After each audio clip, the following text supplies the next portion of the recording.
प्यारे साथियों नमस्कार। स्वागत है आप सभी को हमारे साथ इस वीडियो में, हमारे साथ इस रोमांटिक रहस्यमय गणित के परिचय में, जिसमें आज हम आपको बहुपद के बारे में विशेष रूप से बताने जा रहा हूं। आज का क्लास काफी ही महत्वपूर्ण होने वाली है, क्योंकि आज हम पूरे कॉन्सेप्ट के साथ एक एक पॉइंट करके डिस्कस करके आपके दिमाग में उतारने जा रहे हैं। तो बिना देर किए इस वीडियो की शुरुआत करते हैं और नई ऊर्जा के साथ चलते हैं दोस्तों अब इस वीडियो की ओर। आज अभ्यास 2 में बहुपद के बारे में जानेंगे कि बहुपद किसे कहते हैं। पूरे डिस्कर्स के साथ बहुपद का पूरा आज एकदम विवरण करना है, और क्या क्या बहुपद का क्या क्या रूप है, क्या इसका बीजीय व्यंजक का था, पूरा डिटेल के साथ आज आपके दिमाग में फिट कर देना है कि ये है क्या चीज। तो चलिए बहुपद के बारे में जानते हैं। तो इसका परिभाषा क्या चीज है कि वैसा बीजीय व्यंजक जिसके चर का घात धनात्मक हो, जिसके चर का मान क्या हो, धनात्मक हो, बहुपद कहलाता है। चर का मान, चर किसको कहते हैं, अचर किसको कहते हैं, पिछले वीडियो में मैं आपको बता चुका हूं कि चर किसको कहते हैं। यहाँ चर चर जो होता है जिसका मान इधर उधर होता है, और अचर जो होता है जिसका मान अटल होता है। तो चर का मान किसको कहते हैं, चर का मान जो एक्स बाई जेड के रूप में हो, जो एक्स बाई जेड के रूप में हो, अल्फाबेट के किसी भी अक्षर से शुरू हो, वो चर कहलाता है। और उसका घात हमेशा धनात्मक होना चाहिए, प्लस में होना चाहिए, ऋणात्मक नहीं होना चाहिए। अगर ऋणात्मक होता है तो बहुपद नहीं कहलाता है, अगर धनात्मक होता है तो बहुपद कहलाता है। तो आज चले कैसे बहुपद होते हैं, कैसे कैसे बहुपद की पहचान होती है, इसकी हम पहचान करते हैं। सबसे पहला पॉइंट है 4x+2। इसको जब हम तोड़ेंगे तो क्या लिखेंगे सर जी, 4x+2। तो इसमें बताया गया है कि चर का घात होना चाहिए। किसका होना चाहिए, चर का घात। तो न इसका घात देखेंगे और न इसका घात देखेंगे, क्योंकि ये अचर है, ये अटल है, ये कभी बदलने वाला नहीं है। क्या है, ये बदलने वाला नहीं है। बदलेगा तो क्या बदलेगा, एक्स बदलेगा। जब ये सीधे एक्स है तो इस पर घात कितना है सर जी, कितना घात हुआ, एक घात हुआ सर, कितना घात हुआ, एक घात हुआ। तो ये घात जब एक बतला रहा है, और ये क्या है, ये धनात्मक है, एक धनात्मक है कि ऋणात्मक है। तो कहेंगे सर जी ये जो है धनात्मक है। तो सर धनात्मक है तो कैसे धनात्मक है, तो क्योंकि इसके आगे माइनस नहीं लगा हुआ है सर जी, इसके आगे प्लस, प्लस किसी भी अंक के आगे छुपा हुआ होता है सर जी, इसीलिए ये धनात्मक, ये धनात्मक है। क्या है, धनात्मक है। और धनात्मक है तो ये 4x+2 क्या है सर जी, ये बहुपद कहलाएगा। क्या कहलाएगा, बहुपद कहलाएगा। ठीक ना। अब दूसरा उदाहरण में देखें क्या दिया हुआ है, 2/² - 3/+4। तो इसको जब हम लिखेंगे तो क्या लिखेंगे, 2 गुने बाई² -3/+4। तो इसमें सबसे अधिक जो होता है उस घात को देखा जाता है, नीचे वाले घात को नहीं देखा जाता, सबसे ऊंचे वाले घात को देखा जाता है। तो यहाँ बाई पर एक घात है और बाई 2 पर कितना घात है, 2 घात है। तो अधिकतम घात कितना हुआ जी, 2 हुआ। और ये 2 प्लस में है या माइनस में, सर जी माइनस में है। तो ये जब माइनस में है, नो सर प्लस में है, तो प्लस में हुआ तो क्या हुआ, ये बहुपद हुआ। अगर माइनस में रहता तो क्या होता, ये माइनस में रहता तो हमारा बहुपद नहीं होता। लेकिन यहाँ क्या है, 2 प्लस में है और ये धनात्मक है, और जब ये धनात्मक है तो ये बहुपद है। क्या है, बहुपद है। ये भी बहुपद है, ये क्या है, बहुपद कहलाएगा। अब देखिए यहाँ x+2 है, तो x पर पावर कितना है, 1 है, ये भी बहुपद कहलाएगा। ये देखिए x पर पावर क्या है, 2 है, ये भी धनात्मक है, तो ये क्या कहलाएगा, बहुपद कहलाएगा, है ना। x पर पावर 3 है, ये भी धनात्मक है। क्या है, धनात्मक है, तो ये भी क्या कहलाएगा, बहुपद कहलाएगा। x पर पावर क्या है, u पर पावर 6 है, ये भी धनात्मक कहलाएगा, धनात्मक है। ये घात 6 है, फिर भी क्या है, धनात्मक है, तो ये क्या कहलाएगा, बहुपद कहलाएगा। और सबसे अधिकतम घात की पहचान होती है जिसमें माइनस घात लगा रहे, जो बटा में रहे, जिसमें माइनस घात लगा रहे, 1 बटा बीजीय व्यंजक दिया रहे, वह कभी क्या नहीं हो सकता, बहुपद नहीं हो सकता। जिसके आगे क्या लगा रहे, माइनस में घात, बटा करके माइनस में घात रहे, या ऊपर भी माइनस में घात रहे, या क्या रहे, रूट आचर जो है ना इसमें चर जो रूट में रहे, चर चर समझते हैं ना, एक्स बाई जेड, ये चर जो रूट में रहे तो वो क्या होगा, बहुपद नहीं कहलाएगा। चर कभी भी रूट में रहे, अपरमेय संख्या में अगर चर रहता है तो बहुपद कभी नहीं कहलाता है। और जो बटा में आपको क्या है, ये बहुपद का जो बीजीय रूप है वो आपको अगर बहुपद में रहता है, बटा में रहेगा, तो ये कभी नहीं कहलाएगा बहुपद। समझ गया ना, क्योंकि ये बटा में है। क्या है, ये बटा में है, और ये क्या है, अपरमेय में है। ये जेड जो है अपरमेय में है, इसलिए बहुपद नहीं कहलाएगा। यहाँ रूट एक्स जो हमारा चर मान है, चर मान जब भी आ जाएगा अगर रूट में है, अपरमेय में हमारा चर है, तो कभी बहुपद नहीं कहलाएगा। बटा में घात, घात जो है हमारा माइनस में रहेगा, वह भी बहुपद नहीं कहलाएगा। कितना हो, घात माइनस में रहे, एक माइनस में रहे, दो रहे, 10 माइनस में रहे, घात अगर चर मान के साथ घात माइनस में है तो बहुपद नहीं कहलाता है। अगर हमारा बटा में रहेगा अगर कोई भी मान, तो वो भी बहुपद नहीं कहलाएगा। तो ये बहुपद के बारे में जान चुके हैं, अब आगे चलते हैं। यहां देखा जाए क्या कहता है कि बहुपद हमेशा धनात्मक होता है। बहुपद क्या होता है, हमेशा धनात्मक होता है। यानी कहने का मतलब हुआ कि उसका जो चर राशि का मान होता है वो हमेशा धनात्मक आना चाहिए। और क्या कहता है, बहुपद का चर मान अपरमेय नहीं होना चाहिए, और बहुपद का मान बटा में नहीं होना चाहिए। कुल मिला जुला करके हम कह सकते हैं कि अगर हम लिख दे कि 1/x⁴, एक्स पर पावर -4, क्या लिख दे, 1/x⁴ क्या ये आपको हो जाएगा, क्या चीज, क्या चीज है, बहुपद है?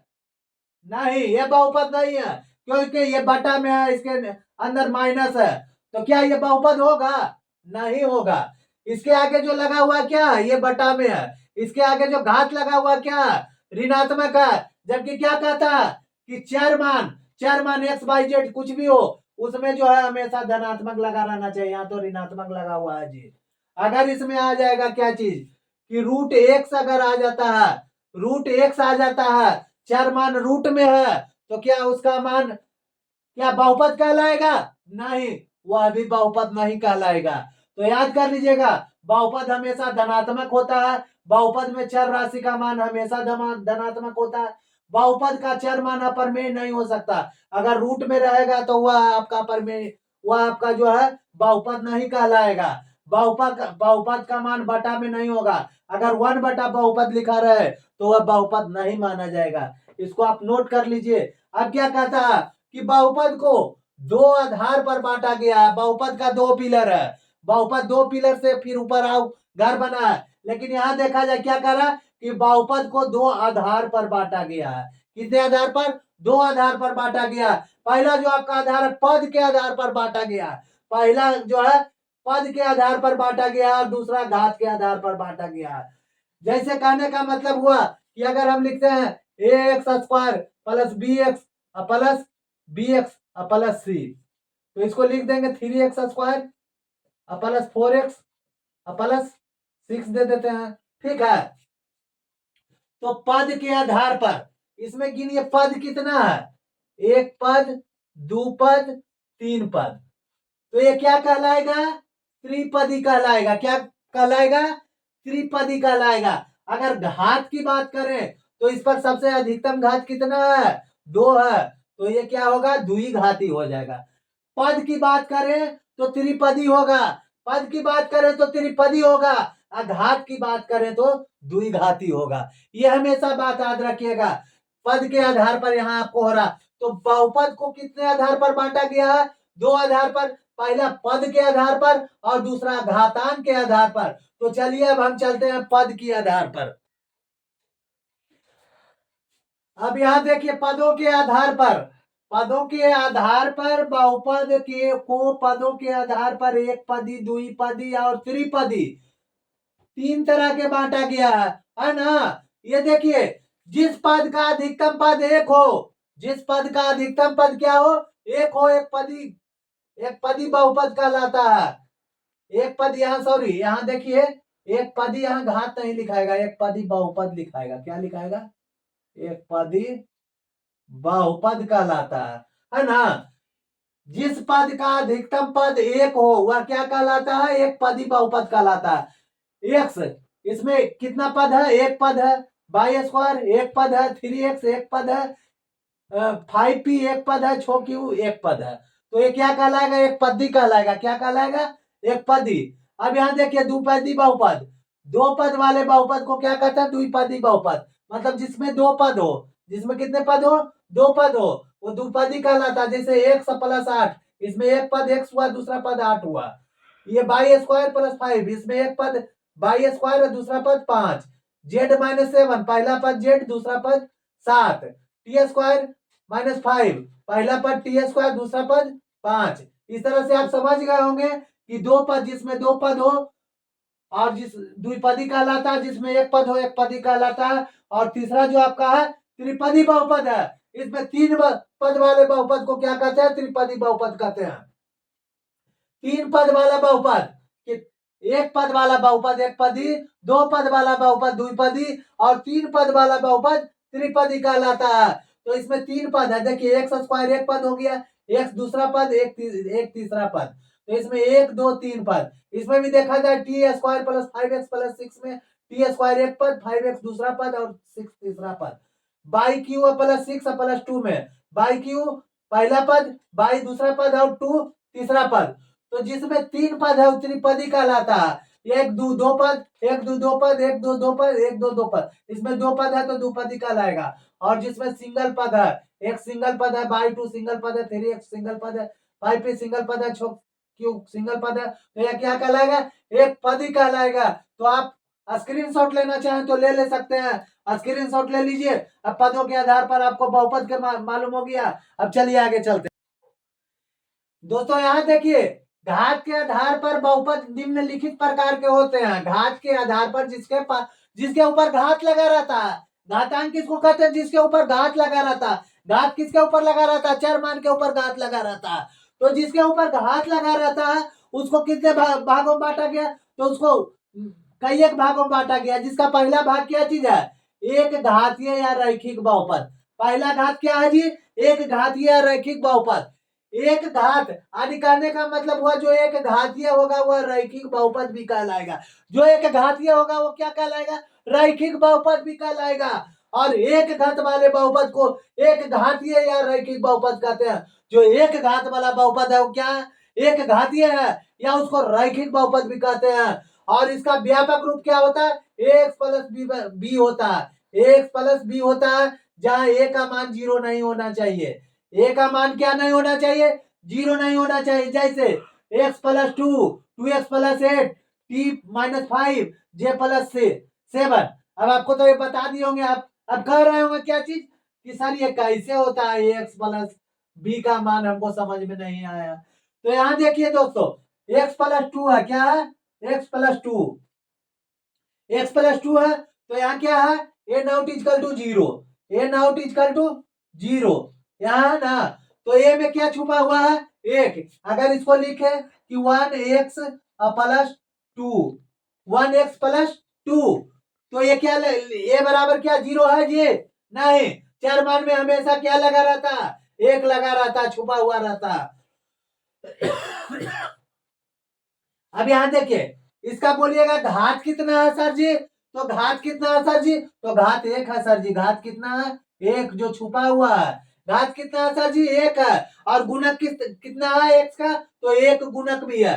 तो कहने का मतलब क्या हुआ कि जो एक्स, ए के जगह पर कितना छुपा हुआ है? एक छुपा हुआ है। और बी के जगह पर 2 दिया हुआ है। तो ए एक्स और इसका घाता कितना बतला रहा है? एक बतला रहा है।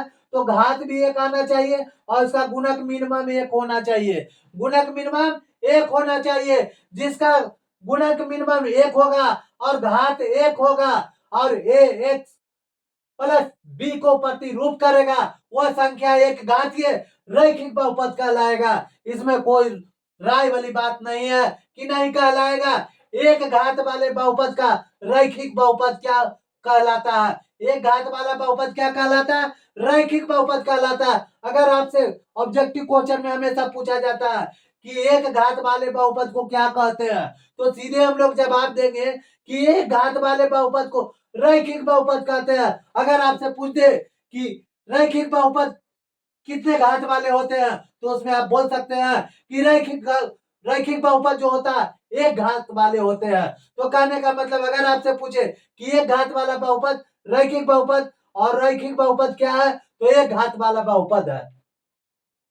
याद रहेगा, एक घात वाला बहुपद क्या है, रैखिक बहुपद है, और रैखिक बहुपद क्या है, एक घात वाला बहुपद है। अब चलिए यहाँ क्या कह रहा है कि एक घातीय बहुपद का एक और नाम है। वाह जी वाह, एक घातीय बहुपद का एक और नाम है कि क्या चीज, अगर कोई ये आता है बराबर बोर्ड के एग्जाम में आपसे पूछा जाएगा, एक घातीय बहुपद का एक और नाम बताइए, तो ये रैखिक बहुपद होगा। यहाँ अगर दे दे कि एक घातीय बहुपद का एक और नाम, तो रैखिक बहुपद होगा।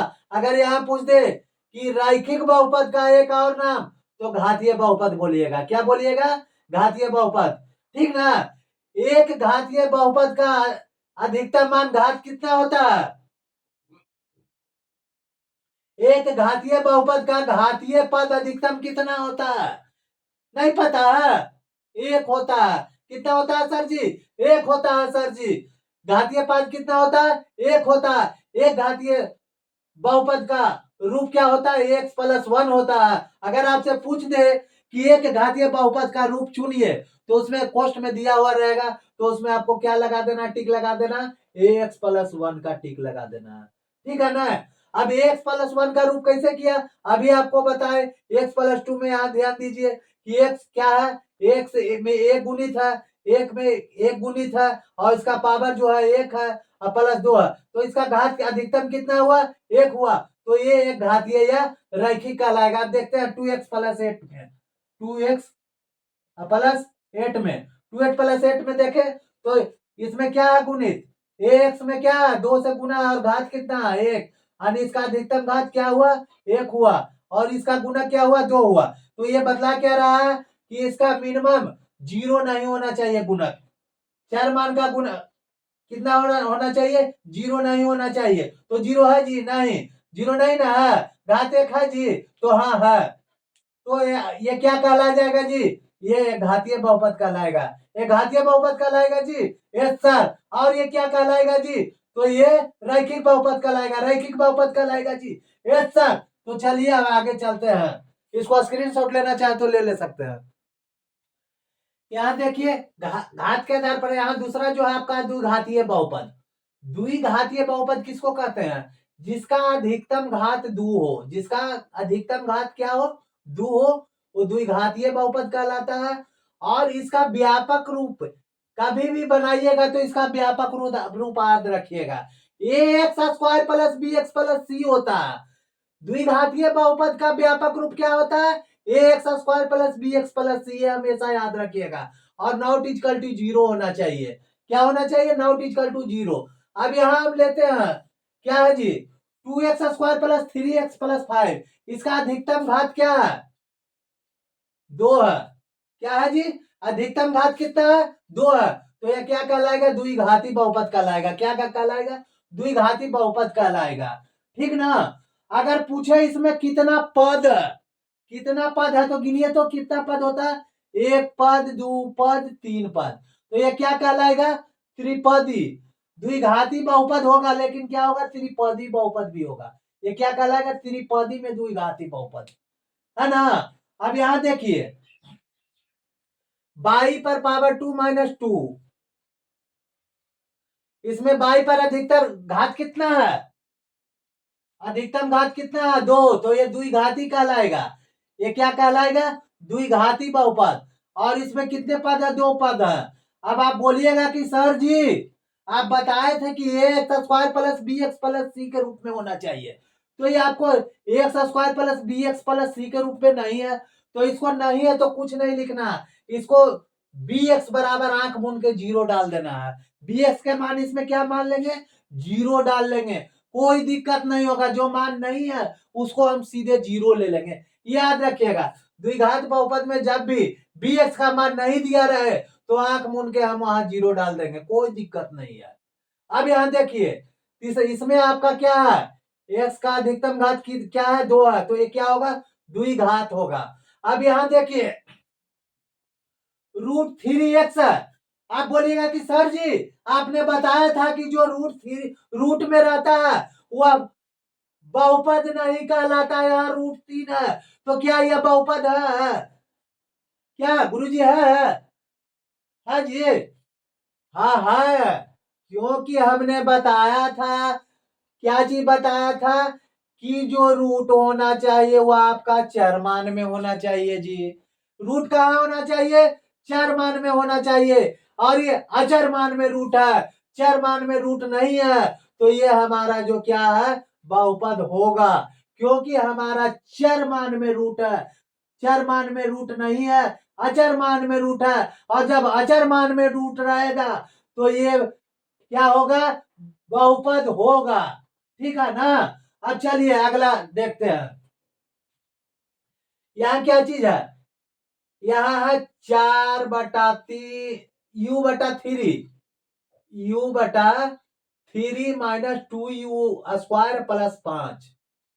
वाह जी वाह। अब आप बोलिएगा कि सर जी आप बोले थे कि पहले देख लीजिए इसमें द्विघाती है कि ना है, तो इसमें पावर कितना है सर जी, 2 है, तो ये क्या हो गया, द्विघाती हो गया। अब इसके पहले हम आपको बताए थे कि जो बटा में रहे वह क्या होगा, द्विघाती बहुपद, सॉरी बहुपद, ये बहुपद नहीं होगा, बताए थे ना, जो बटा में रहे बहुपद नहीं होगा। अब इसमें u/3 है, तो u/3 है, तो ये क्या चीज है, u जो है आपको क्या है पता है ना, क्या क्या चीज है, चर है या अचर है, u जो आपका चर है, और 3 जो आपका क्या है, अचर है, क्या है, अचर है। तो जब अचर मान बटा में रहे और चर मान जो बटा में नहीं रहे, चर मान बटा में नहीं रहे और अचर मान बटा में रहे, तो वह संख्या वह संख्या बहुपद कहलाएगा, वह संख्या क्या कहलाएगा, बहुपद कहलाएगा। अब यहां देखिए, यहां जो है √5v² -2/3 भी है। कहिएगा वाह जी वाह, कहां से खोज के लाए सर, इसमें रूट भी है और 2 3 बटा भी है, और इसमें सबसे पहला हमारा देखना काम है कि इसका अधिकतम घात कितना है। तो इसका अधिकतम घात कितना हुआ सर जी, 2 हुआ। इसका अधिकतम घात कितना हुआ, 2 हुआ।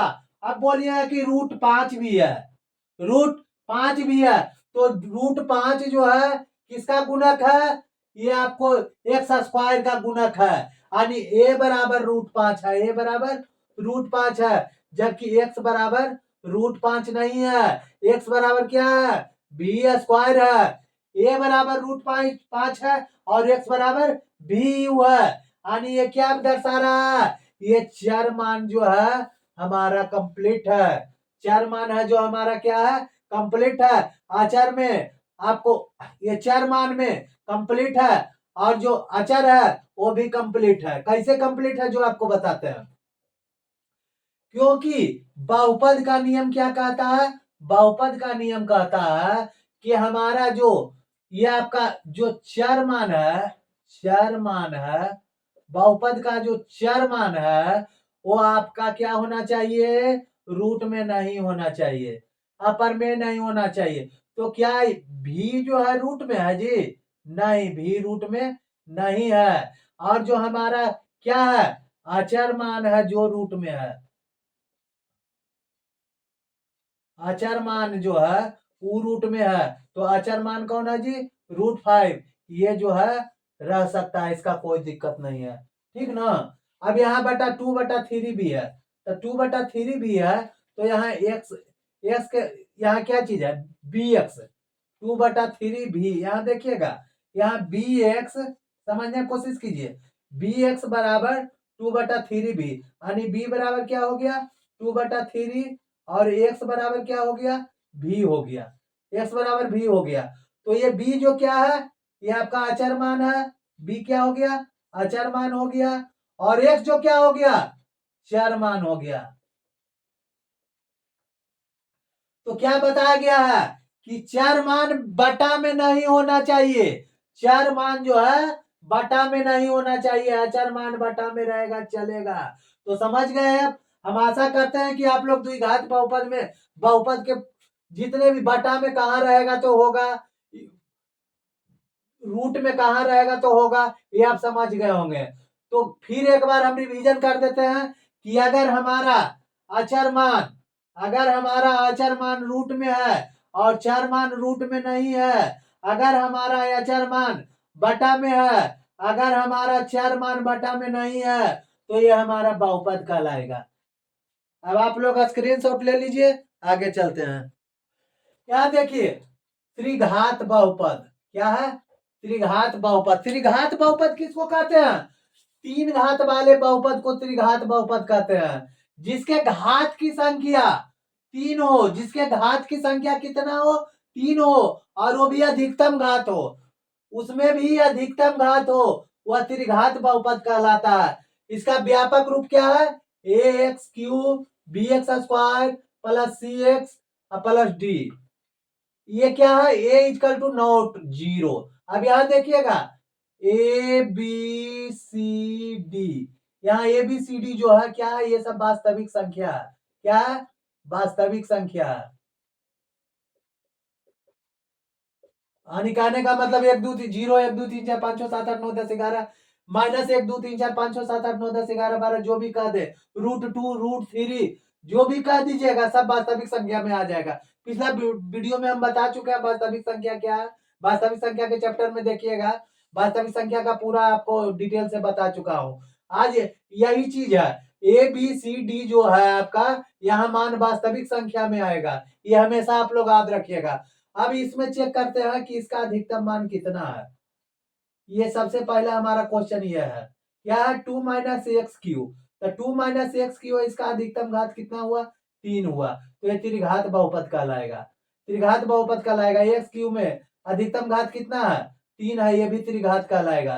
Root two X Q, root two X Q में अधिकतम घात कितना है? तीन है, तो ये भी त्रिघात कहलाएगा। थ्री माइनस एक्स स्क्वायर में प्लस थ्री एक्स क्यू में अधिकतम घात कितना है? तीन, तो ये त्रिघात कहलाएगा। इसको नहीं देखना, सबसे बड़ा घात जो रहेगा, सबसे बड़ा घात रहेगा उसी को चुनना है, छोटा घात को नहीं लेना। तो इसमें सबसे बड़ा घात क्या है? तीन है, तो ये त्रिघाती बहुपद कहलाया। इसमें भी सबसे बड़ा घात क्या है जी? तीन है, तो ये क्या कहलाया? त्रिघाती बहुपद कहलाया। और इसका व्यापक रूप X cube plus B X plus C X plus D के रूप में रहना चाहिए, हमेशा याद रखिएगा। तो घातांक के आधार पर बहुपद कितने प्रकार के हुए?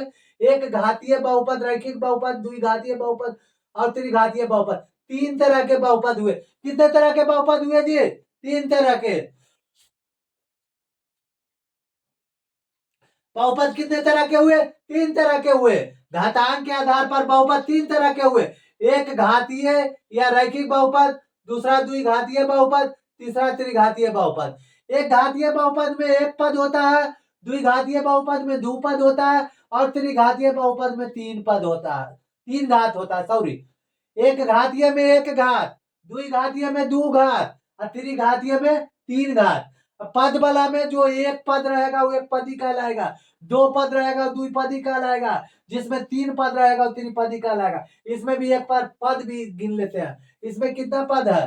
एक दो, तो ये क्या कहलाएगा? द्विपदी। इसमें कितना पद है? एक, तो ये क्या कहलाएगा? एक पदी। ये कितना पद है जी? एक, तो एक पदी कहलाएगा। ये three minus x square plus x Q, इसमें कितना पद है? एक दो तीन, तो ये त्रिपदी कहलाएगा। इसमें एक दो तीन चार पद है, तो ये क्या कहलाएगा? चतुष्पदी कहलाएगा। ठीक ना? इस तरह से आप लोग समझ गए। इसका स्क्रीनशॉट चाहे तो आप लोग ले सकते हैं। अब आगे चलिए, घात के आधार पर तो जान लिए, घात के आधार पर बहुपद निम्न प्रकार के होते हैं, घातीय या रैखिक बहुपद, द्विघातीय बहुपद, त्रिघातीय बहुपद, ये आपने सुना होगा। लेकिन क्या है, आपने शून्य घातीय बहुपद का नाम सुना है? आपने सुना है शून्य घातीय बहुपद किसे कहते हैं? वैसा बहुपद जिसके घातों की संख्या शून्य हो, या वैसा घात जिसके चर मान की संख्या शून्य हो, उसे शून्य घातीय बहुपद कहते हैं। जैसे 5 6 8 10 12 20, दो तीन चार, कोई भी संख्या, वास्तविक संख्या का कोई भी संख्या हो, वह शून्य घातीय बहुपद कहलाता है। कैसे बहुपद कहलाता है? जिसमें चर मान जो है ना हो। सबसे बढ़िया फॉर्मूला कि जिस बहुपद में चार मान है ही नहीं है तो जीरो होगा।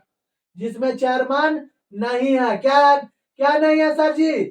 चार मान नहीं है सर जी। तो चार मान नहीं है तो उसका घात क्या हो जाएगा? जीरो। जो है ये नहीं है वो तो सीधे जीरो है।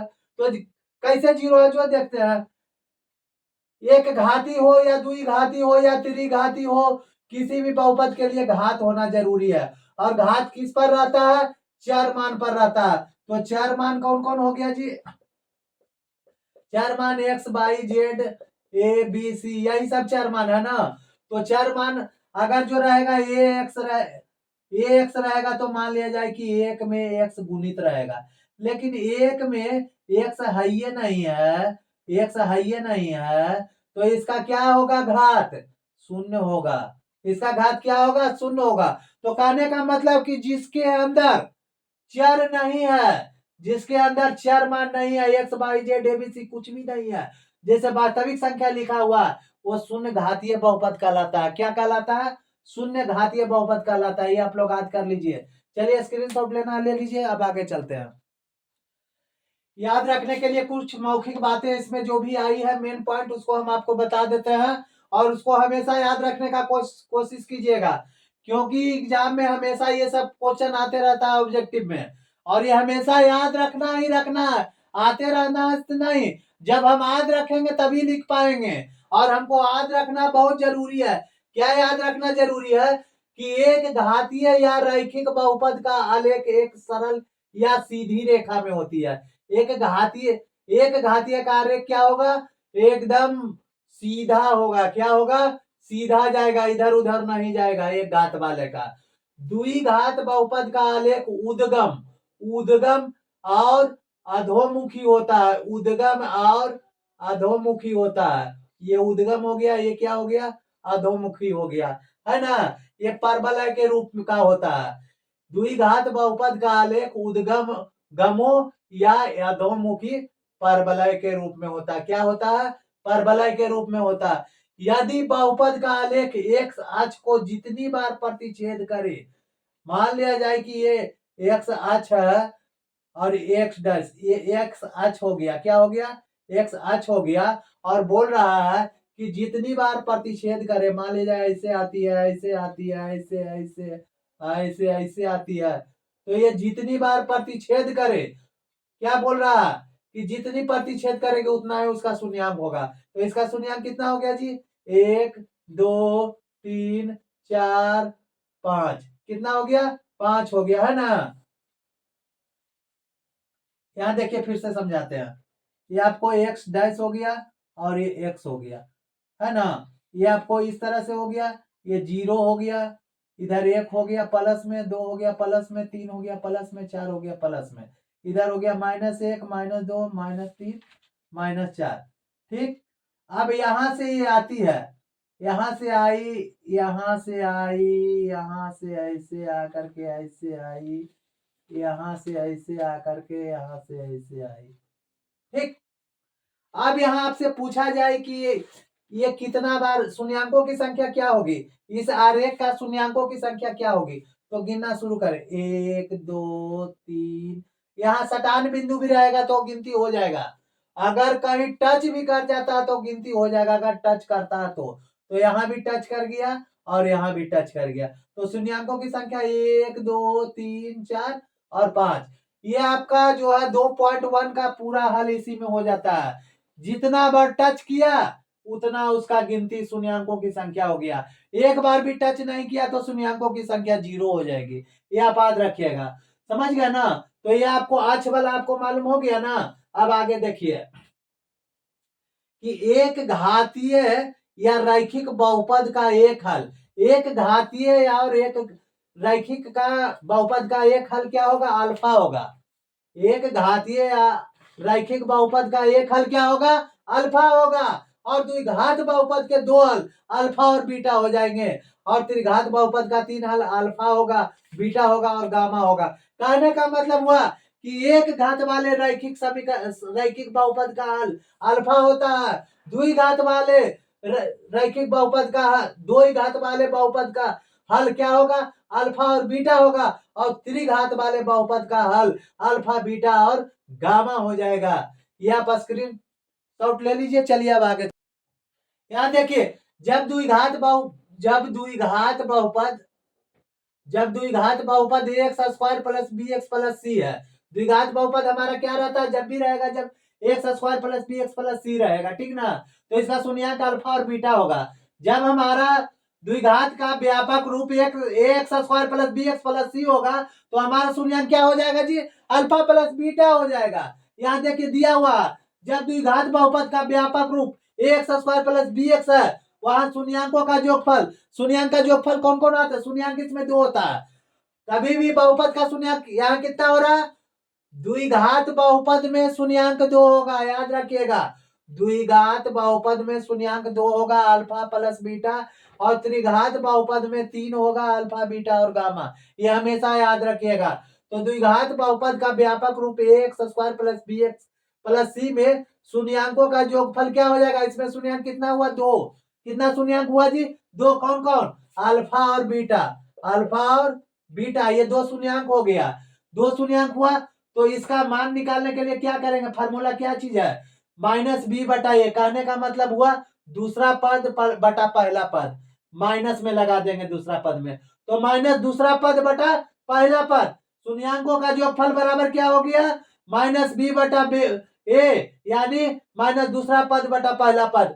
शून्यंकों का गुणनफल अल्फा इंटू बीटा बराबर क्या हो जाएगा, सी बटा ए, यानी तीसरा पद बटा पहला पद। ये आपको समझ में आ गया। द्विघात बहुपद में X square plus B X plus C में शून्यंकों का जोगफल बराबर होता है माइनस बी बटा ए, और शून्यंकों का गुणनफल बराबर होता है सी बटा ए। याद रखिएगा, शून्यंकों का जोगफल जब निकालना रहे तो सहजे माइनस दूसरा पद बटा पहला पद, और शून्यंकों का गुणनफल निकालना रहे तो तीसरा पद बटा पहला पद। याद रखिएगा, ये आपका हो गया। चलिए स्क्रीनशॉट ले लीजिए।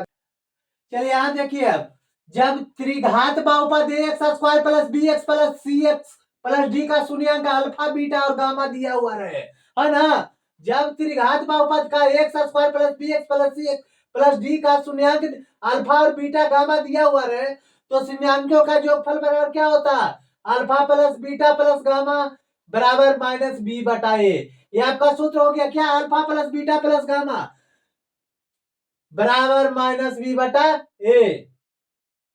इसको दूसरा रूप में कह सकते हैं सर जी कि माइनस दूसरा पद बटा पहला पद। दूसरा पद लिख देंगे बटा पहला पद लिख देंगे और उसके बाद माइनस का चिन्ह लगा देंगे। याद रखने का चीज है, इसमें कुछ भुलाने वाला चीज है। शून्यंकों का जोगफल बराबर alpha plus beta plus gamma बराबर माइनस बी बटा ए, यानी माइनस दूसरा पद बटा पहला पद। जब दो या दो से जब दो शून्यंक रहे और दोनों अलग अलग रहे, जब 2 शून्यंक रहे तो क्या उसमें करेंगे, 2 शून्यंकों का गुणनफल निकालना हो, क्या रहे, 2-2 करके शून्यंक दिया हुआ रहे। जब 2-2 करके शून्यंक दिया रहेगा तो उसको शून्यंक का गुणनफल क्या हो जाएगा, alpha into beta plus beta into gamma plus alpha into gamma बराबर क्या लिखाएगा सूत्र में, सी बटा ए। अल्फा इंटू बीटा दिया हुआ रहे, बीटा इंटू गामा दिया रहे और गामा इंटू अल्फा दिया रहे, वहां सूत्र 2 अंकों का शून्यंकों का गुणनफल क्या हो जाएगा, सी बटा ए हो जाएगा। और शून्यंक का गुणनफल सीधे अल्फा बीटा गामा अगर दिया रहे, सिर्फ अल्फा बीटा और गामा का मान दिया हुआ रहे और उसका गुणनफल निकालना रहे तो माइनस डी बटा ए हो जाएगा। क्या हो जाएगा, माइनस डी बटा ए। याद रखिएगा। अब यहां देखिए, alpha plus beta plus gamma बराबर माइनस बी बटा A, alpha plus beta plus gamma बराबर माइनस बी बटा A, alpha beta plus beta beta alpha plus alpha beta alpha alpha beta plus beta alpha, sorry, alpha beta plus beta gamma plus gamma alpha, alpha beta plus gamma alpha बराबर C बटा ए। ये द्विघात बहुपद का सूत्र क्या हो गया, X square minus alpha plus beta गुणे X plus alpha into beta. ये याद कर लीजिएगा। द्विघात बहुपद का सूत्र क्या हो गया, x cube minus alpha plus beta plus gamma x square plus x क्या है, alpha beta plus beta alpha beta gamma, sorry, alpha beta plus beta gamma plus gamma alpha x plus alpha गुने beta गुने gamma. याद कर लिए ना। अब देखिए द्विघात बहुपद, ये क्वेश्चन आता रहता है हमेशा, ऑब्जेक्टिव में आएगा कि त्रिघात बहुपद का अधिकतम मान कितना होता है। तो त्रिघात बहुपद का अधिकतम मान 3 होता है। त्रिघात बहुपद का अधिकतम मान कितना होता है जी? 3 होता है। द्विघात बहुपद का अधिकतम मान कितना होता है? 2 होता है। द्विघात बहुपद का अधिकतम मान कितना होता है? 2 होता है। एक घातीय या रैखिक बहुपद का अधिकतम मान 1 होता है। इसी के साथ अभ्यास 2 में बहुपद का परिचय खत्म हुआ। चलिए अब नेक्स्ट वीडियो में मिलेंगे।